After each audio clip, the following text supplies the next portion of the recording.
This lack of planning and lack of organization is going to cause you a lack of productivity, a lack of creativity. It's going to cause you to get stressed. Why are you doing this to me? I feel the pain. I remember when I first joined the company, we were like, we edit the same. We're edit sisters. I love it when I download an old project and I was orderly. On the other hand, sometimes I download, like, what was I thinking? So, Carolyn, last time we talked about fear of getting started editing. And one of the reasons I think that happens is if you don't have a plan and you don't know where to put things on the timeline. Yeah, it can get super overwhelming when you just start a new project. You've got all of this footage and you just want to crack on with actually editing it, but you don't have a vision of where it's going to go or how it's going to look, and you haven't really thought through your process. So you just kind of start dumping stuff onto the track. Before you know it, clips are jumping everywhere. You don't know where a certain piece of media is, and actually you end up getting stressed and overwhelmed at your edit, as opposed to allowing yourself to have that enjoyment and creativity because you're too stressed at actually working with a messy timeline. Yeah, I like to think of it like when you have a tabletop puzzle and then you dump all the pieces onto the table, and half of them are upside down and they're not organized. And it kind of feels like, ugh, there's thousands of pieces here. This isn't going to be very much fun. But when you start flipping them over and organizing them into, the blues and the greens and the edge pieces or whatever, you get sort of into the process. And I think that's really important for editing, is to allow yourself to spend the time you need to organize your pieces. I think there's a lot of reasons why we don't do that. Maybe one is that we're just working too fast, or we're under pressure, so we think if we go faster and we don't spend the time to do that, the whole process will go faster. Which is kind of ironic because really it slows you down in the long run, doesn't it? But it's just, at first you think, oh, do you know what? I can't think about organizing everything just now. I don't have time to actually sit and think. I just need to get the story done. Whereas actually, maybe half an hour down the line or a day later, you're like, oh my goodness, if I just, made it clear from the beginning and sorted out all my jigsaw pieces, then it wouldn't be such a stress. Especially on longer edits, like if you're just doing a clip and top and tailing, that's not what we're talking about. But when you have a lot of media to control and create something out of, this lack of planning and lack of organization is going to cause you a lack of productivity, a lack of creativity. It's going to cause you to get stressed. It takes the enjoyment out of the editing process because you can't unlock that creative element because you don't know where everything is and you don't know where your clips are and you're kind of jumping around all the place. If you're naturally organized, your brain isn't taken up with worries about whether something's going to go out of sync, or whether you're going to delete a clip accidentally, or where a clip is, or how you're going to manage your audio levels. That's a big one for me. And also not being able to jump back into your projects later on, because it's one thing doing a project now and you can finish an edit, so let's say in a week's time, you've done your story, you're happy with it. But what if you want to jump back into that project in 6 months' time or a year's time? What if you want to re-download that project package and you might want to make another episode of the same series, and actually you can't because you've got a messy timeline or it's unorganized and you were kind of throwing bits everywhere and you haven't renamed your clips and all of that kind of stuff? It's actually a really stressful process because you can't just jump back into it. So it's almost like, rather than thinking of the here and now, okay, but where are you going to be in the future? Will you need that project again? So getting it right from the get-go is going to save, future Caroline will be happy that you've done that. Absolutely. I love it when I download an old project and I was orderly, and I'm like, I open it and I'm so, like, I like myself. I'm like, yes, you did this for you. Thanks, past Terry. I really did well. Thank you. On the other hand, sometimes I download, like, what was I thinking? But I think that's, I think that the importance of your project can contribute to how much time you're willing to spend on organizing. But I think for me, it's more just like once I get in the habit, there's certain things you can do to just be in the habit of doing. It's a process, you do it every time. And then it's not work to organize, it's just what you do. Like you just do it naturally. Yeah, and I think one of the main ways that I do it personally is I always organize my footage before I start editing. So a lot of the time I'm shooting the content that I'm editing. In my general workflow at the moment, everything I have is either on the phone or on an external hard drive. So I can put things into albums, I can rename the clips. I know for which edit where that footage is. So I'm not going through thousands and thousands of video clips to go and find the one I want. One thing that confuses people about the photos library is that if you don't use albums, things are going to be ordered based on when they were shot, typically. And so maybe someone gives you a clip and they shot it 3 years ago. If you don't put that straight into an album, you will be scrolling through thousands of clips to find that clip 3 years ago. So that we do have sorting options in LumaFusion, and other apps will have sorting options as well. But if you can't find a clip you just put in the library, that's probably why. It's somewhere else because of the shoot date or something.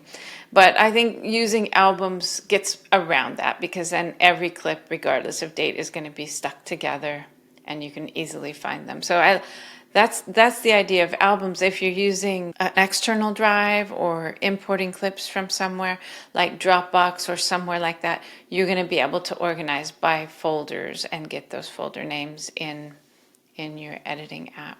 I was smiling while you were saying that about, when people send you footage and it goes 3 years ago, because I feel the pain of, where you're like, but someone's just airdropped that to me. How have I not got it? It should be there.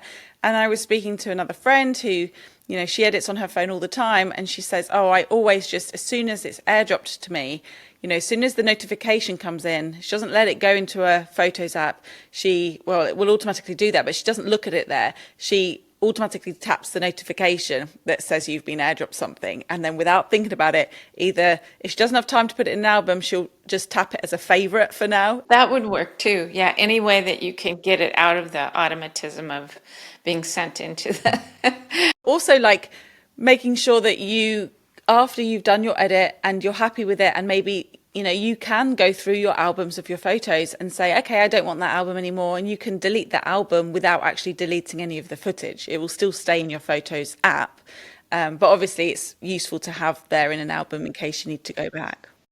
Another thing I do is add notes to particular clips. So sometimes, Terry, I'm picking up an edit a few weeks later and I'm dipping in and out of them as opposed to doing just solely focus on that one edit.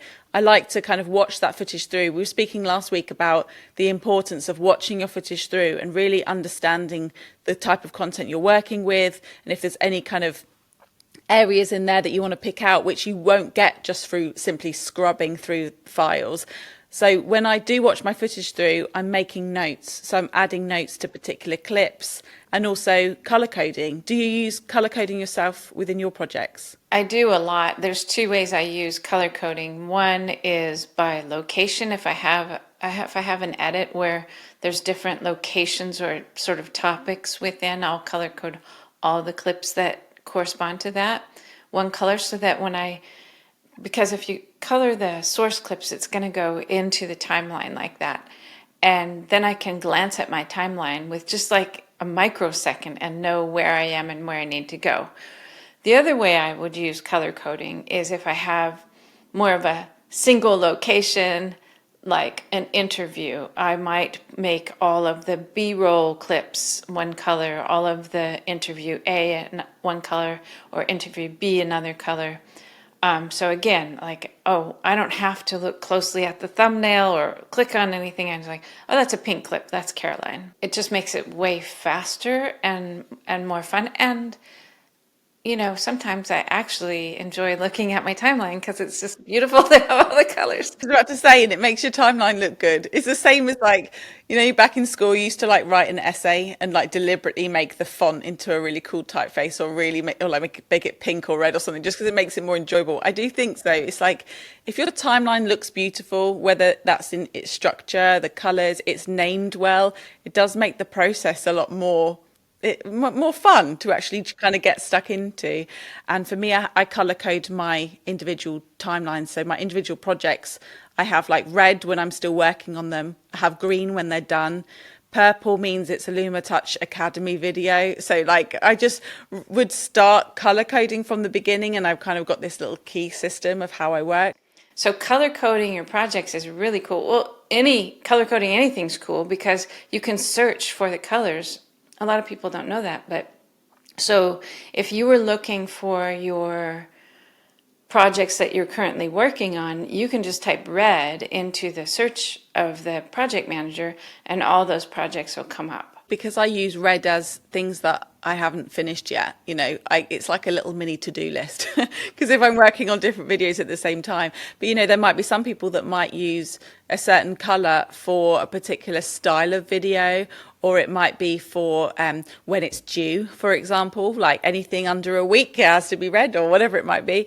Or it might be, they're using different colors for different people they're interviewing as part of one series. It might, it could be anything. So it's quite nice that you can make your own almost like color key, and then as long as you stick to that in your mind, then as you say, just search for the color and it's going to pop up, and it just makes it that little bit easier because nobody wants to be scrolling through tens and tens of projects to go and find the one they want.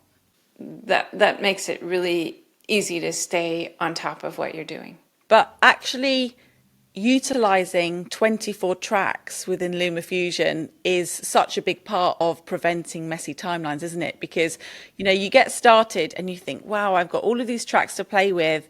And I think it's very easy, as we said at the beginning there, we're rushing or, we're just excited to get going, that we're kind of just putting clips on, different tracks where really, yeah, you go back and you think, oh, why did I do that? This is really messy and it looks awful. And I don't know where the clips are. And, being able to go onto your timeline and I know that's going to be a sound effect because I know it's on that track, or I know it's a piece of music because I've saved 2 tracks for music. So, Terri, how do you approach your tracks in terms of structuring your edit from the get-go? Is there a way you kind of look at it from an empty timeline to make sure that you don't use too many tracks or put things on the wrong track where they shouldn't be? I think audio is the most important for getting organized. Audio is the king as far as like make the story work with the words that you have, especially if you're working with interviews or voiceover. So you weave that together.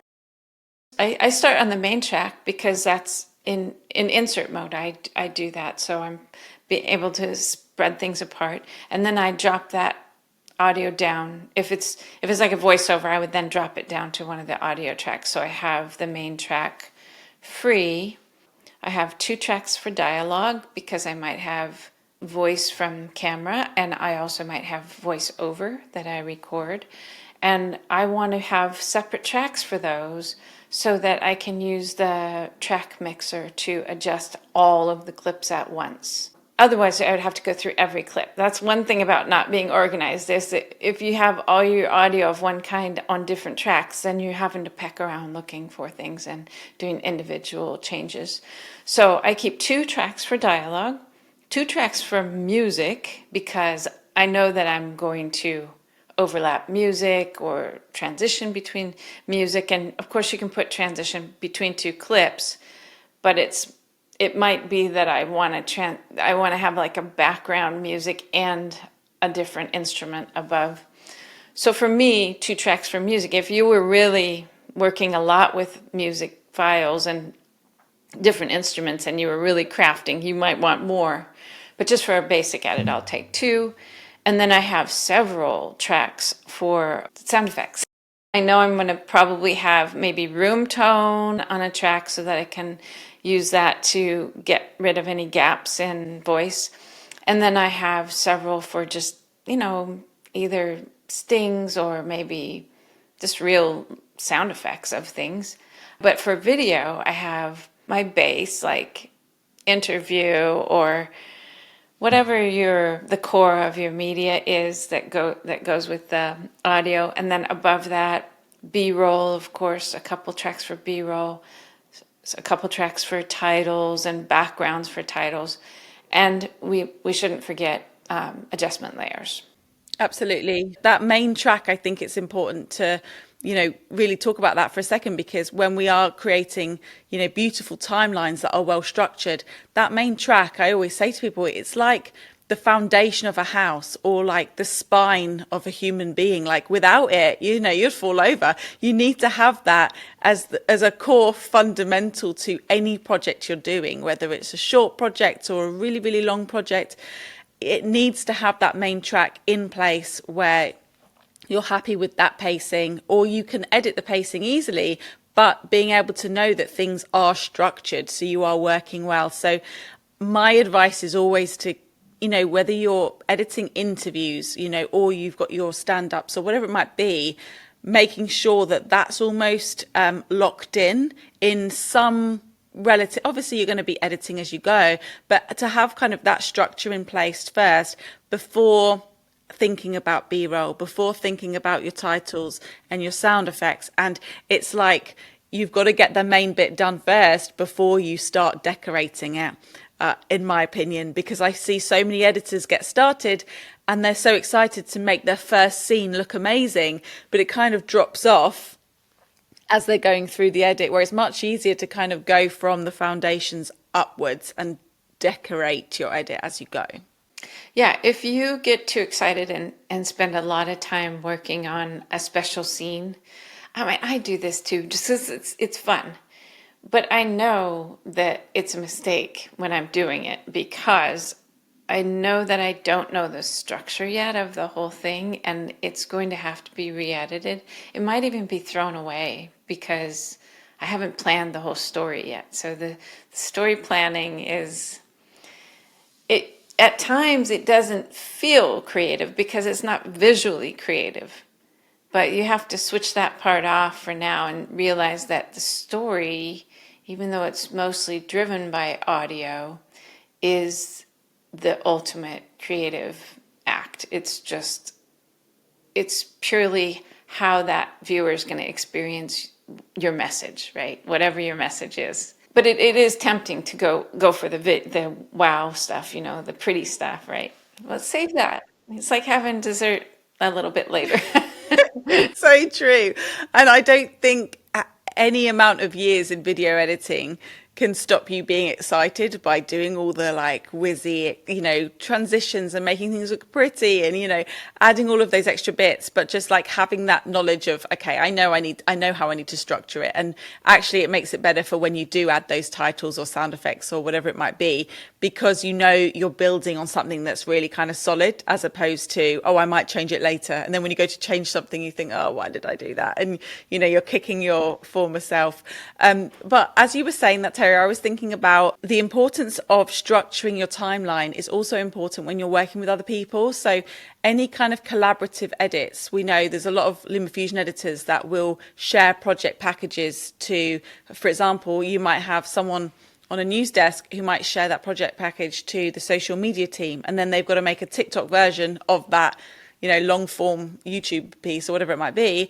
But actually, like, if your timeline is not structured well, it's really hard to pick up somebody else's timeline and go to re-edit that or to make another version of that, because you're constantly having to guess where things are and how the thought process of the original editor was when they did it. Yeah, I think, speaking of handing your timeline off to someone, it is a nice gesture to at least name the clips on the timeline. Yes, it's being polite, Terry. We need to be polite editors. Yes. As you were talking, I was kind of thinking about all the things that we see as we share across our team. And sometimes people come up with things that I'm like, that is a cool way of managing that. But other times I'm kind of like, oh, no, no, no, no, no. But,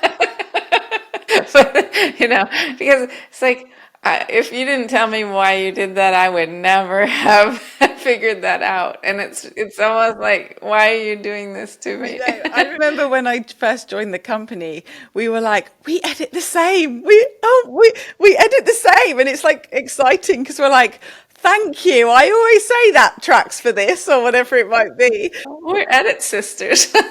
And when you find someone who edits in a completely different style, I do think, I mean, obviously they have their reasons, but it's mind boggling at first, isn't it? You're like, but why would you do it like that? I don't understand. But it's because you're used to that way of working, and then that workflow really works for you. And then it's a quick way. But, you know, at the same time, it's so good to be open to other workflows, isn't it? So like you can pick up tips and tricks from other people. And if you realize somebody's doing something a lot faster than you, it might not necessarily be that they're more creative or better. It might just be because actually they've nailed their workflow at the beginning. So they know exactly where things are going and what they're doing with it and why they're doing it, as opposed to just thinking, oh, I want to make this effect, and then kind of going off on a tangent constantly. When, Terry, do you think you get to a point where you say, you know what, I'm just going to start again? When do we dump it and start over? Is there a point when we get to that? Should there be? Or is it just a case of we push through? Oh, it's dangerous because if you put work into something and then you get confused enough about what is there that you have to dump it, there's a huge risk of not starting again. I mean, that's the way I feel. Like so I try not to get to that point. Like it's just, dumping something I did is really nasty for me. But I also think if I don't know what's going on in the timeline, it's really like, I can't think of a metaphor, but it's something akin to you walk into your own kitchen and all the stuff is in the wrong place. You know, the dishes are in the cereal cupboard, and at that point you're not going to be able to cook very well. So you might as well reorganize the kitchen or throw it away and start over. Yeah, I mean, I've been known in the past to start a new project, so I don't delete the project that I feel is just a nightmare to look at.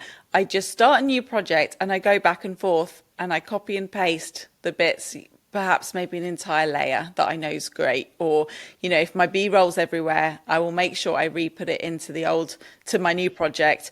Or maybe I will just export, you know, I'll copy and paste, for example, my interview that I've already cut up. I know it's good and I know I'm going to keep it. Maybe I might export that as a single file, and then I will just use that in my original timeline so that I don't have too many cuts, or I don't, you know, I'm not jumping, just obviously like in extreme cases, but it's just a lot of the time just simplifying your timeline sometimes works as well. If you've got too much going on and you're getting a bit overwhelmed with it, you can do something like that. Like, for example, I work with a lot of, you know, tutorials on how to use LumaFusion. I'm working with so many screen recordings, and the screen recordings have so many cut marks in them.